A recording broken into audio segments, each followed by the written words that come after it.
Now, this is again a very specific Afrikaans idioms. I mean, die oorgenaai in Afrikaans actually means to be done in. But obviously in Zan's mouth it acquires a very specific sexual connotation. The sound of these boys, penetrating her ears. Okay, me, I, Zan of Somerset Street, born and bred, I stand there and at the flaps of the tents appear the body boys, the marchers, the cannon fodder. In the full flower of their, they call each other and stare one and all. I stand there before their hundreds, and Biggles sees too much. In my short dress, my lips red, my heart on my sleeve, and the whistles of 100, no, 1,000 mouths shrill around me, giving me an earful earfuck. Now, you can see what gets lost, you see what I'm trying to do. There are the cultural allusions, there are the idiomatic expressions that you have to find an equivalent for. Just one more example, I don't want to carry on all evening, I could, but I won't. On idiomatic expressions, now Zan resorts to idiom, that's the way she expresses herself, idiomatic expressions that she tends to misuse. I mean, they very often adapt it to her own purposes, they distort it, but they are very recognizably from this body of language that she has a sideways sort of approach to. I mean, she distorts the language as she uses it. So at one stage there's actually a very moving scene in which little Henky is, I wouldn't say forced against his will, is encouraged against his inclination to go kudu hunting. He's taken off by his father, gung-ho, they go off, they shoot at kudu. I won't spoil the story, the real story of the kudu hunt, but they come back. Henky on the back of the truck with the kudu. Zan, of course, is very sarcastic about this. Coming here, these men are to hang out, and wow, they come back, they've killed a kudu. Wow. So, Gauwbloer, die ou aanklaar, this is her brother, who is depressed, to say the least, who also has made some charges against Zan. So, Gauwbloer, die ou aanklaar, lei sy triomftog die dorp in, met klein lieveneersbesie agter op die bakkie, by die kudu-horings. Gou daai kudu se doppie geklap. Wat is 'n boer sonder 'n roer? Ek hou van 'n man wat sy man kan staan. Werk daar. Goggetjie sit daar by die horings, vars uitgeslag. Sulke maniere met puntnemend my kind. Again, thrombosis of idioms and allusions. So I said, Baal brother, the old prosecutor leads his triumphal entry into town with a little love bug on the back of the bakkie with the kudu horns. The lieveneersbesie is actually a ladybird, but you can't translate lieveneersbesie as a ladybird. So I had love bug because you want to convey something of the affection that is there in her reference to Henky. So a little love bug on the back. But then, gou daai kudu se doppie geklap. It made her straight from the world, the matter world of hunting, can't do it. Made mincemeat of that kudu. Then, now this is one we had an interchange about, wat is 'n boer sonder 'n roer? Ek hou van 'n man wat sy man kan staan. Wat is it? Ek hou van 'n man wat sy man kan staan. It's a very patriotic, very macho poem. So I changed that to I sing of arms and the man, hail the conquering hero comes. Halt, who goes there? Little bug sits there with the horns freshly hacked out. My, oh my, such men, big stick, small dick. The cultural allusion was difficult there. I think Isabel felt, and I think Etienne too, it's a great pity to lose the boer would say roer, the man wat sy man kan staan. I argued that, okay, I said, imagine a Swedish translator, because what was suggested was, I like a man who can rise to the occasion, which of course takes up the sexual allusion admirably, but it loses some other aspects. I said, imagine a Swedish translator who reads I like a man who can rise to the occasion. She's going to translate that into Swedish. Whereas at least if I say, I sing of arms and the man, she may recognize this is the first sentence of Virgil's Aeneid. It has an international kind of currency. And Hail the Conquering Hero comes. We have this triumphal entry. This is Hail the Conquering Hero comes, you may know, is actually a song written by Handel on the occasion of, I'm giving a history lesson, the Duke of Cumberland coming back from the Battle of Culloden, where he slaughtered hundreds of Scottish highwaymen. He got to be known as Butcher Cumberland for this feat of slaughtering all these Scotsmen. So Hail the Conquering Hero comes becomes actually a very ironical tribute to butchery. Now, this I find is a kind of serendipity here. I didn't plan it that way, but I find it pleasantly appropriate that Hail the Conquering Hero comes should be applied to poor old Henky coming with the slaughtered kudu in the back of his truck. He's butchered the kudu. And even I sing of arms and the man, again, this is not something I planned, but you know your Aeneid, you'll know that Aeneas carried his aged father on his back out of the smouldering ruins of Troy. Henky is very much burdened with his father. So again, the resonances there sort of fortunately played into, I think, the themes. And I think one loses and one gains. Then something like "Sikke meneer, ek kind nie vind my kind." I mean, again, this is Afrikaans idiom that is well nigh untranslatable. So I said, "Oh my, such men, big stick, small dick." What I went for there was the contempt that there actually is in Zan's apparent praising of these men who have gone out and returned with a bloody kudu in the back of the bottom. Anyway, enough, I think. I'll stop there.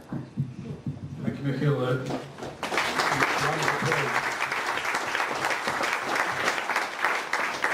Michiel's immense erudition is clear from what he was saying here, and this is what a translator needs in his or her arsenal. But I just one question: where else in our scholarly practice do people still take such careful attention over two words? Even here's Bessie and love both. Where else? I'm mindful of the fact that people's legs might be getting tired, and I suppose we can have a short round of urgent questions. I think we've rather overshot our time, but you're very welcome to put questions to the translator or the author. You were first. High school memories of this terrible thing called the Anglicisme. The Anglicisme? Yeah. How do you feel about the sort of modern Afrikaans we see on television? I'm not qualified to comment on that. I don't watch television. It's a hybrid world, you know. It's a debate among linguists and Afrikaans speakers and so on. And there's I'm editor of LitNet, which is a big literary site, a multilingual site. And we've got a debate on that right now. So if you go to www.litnet.co.za, it's there. You know, for a novelist, the more interesting problem is that this is the register in which many people speak. So when you portray a character or when you use dialogue, you will revert to this as far as certain characters are concerned. And many years ago, I published a novel. Allison published it, Kaspers and Camparis, and it was about the advertising industry. The job of this company was to promote P.W. Botha's image, and they mixed their languages, you know, and so on. And I got a lot of criticism on the text, but the point is, I worked in advertising, and this is exactly what I heard around me at that time. So it's obviously a difficult question, and the change of Afrikaans is except from, not even speaking of the use of English terminology and peppering your sentences, which many young people, but even in the syntax of the language. I see it in my students, year after year, the Afrikaans students, how the English syntax is intruding on the Afrikaans syntax, which of course goes back to the Dutch tradition. So it's something which is happening, and one should also know that languages change. We speak English here. Well, I'm not speaking good English, but we think this is English. Listen, go back, a few centuries, and you'll be surprised. So languages, it's an animal, it changes, and so on. I think that's important to realize. When I wrote Toerberg, I'll finish off, in Afrikaans, the well-known Afrikaans poet, the Opperman, his widow was Marie Opperman, and she was very, eiendomelijk, how would you say? Possessive. Very possessive about matters Afrikaans.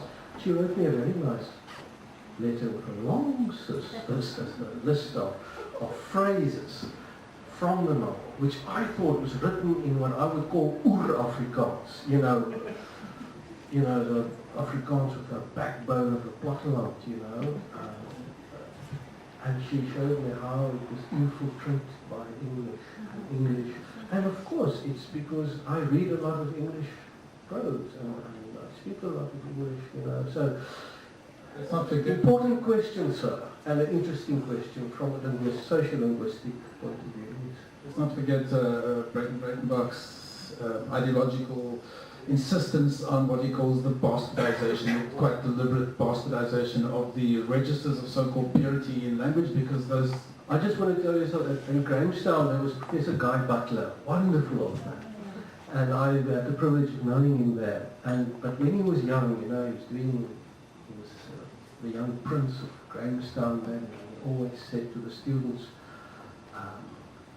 this is how one speaks English, just watch my lips. And then one day he took one of his senior students to Britain for research, and he came at Heathrow, and they came to the customs official, and the student afterwards, it's a mean story, but listen, Guy Butler was someone who was very precious and a wonderful man.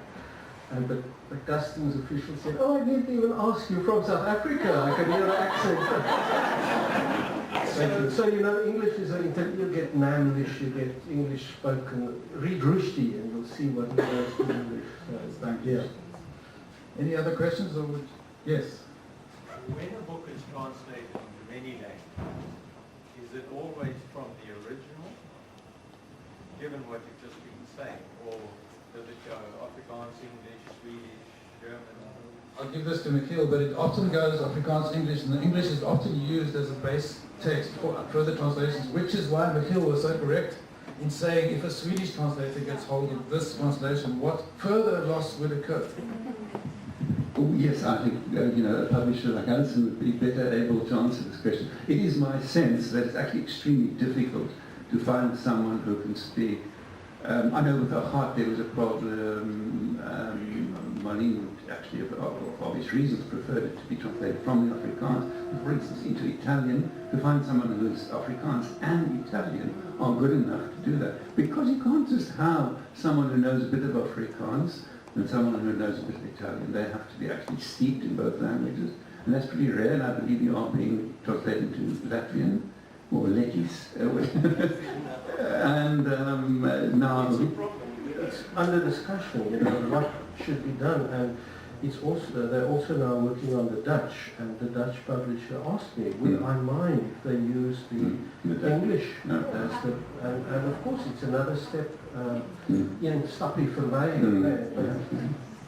I've had horrific experiences, but not as bad as Andre Brink. He told me the story himself. He was published in Chinese, probably Mandarin. I shouldn't say Chinese, it's stupid. But in Mandarin, and the book was very thin, And he heard afterwards, well, the Chinese being very conservative, they cut all the political themes, and then they cut the sex scenes. So horrific things happen in translation.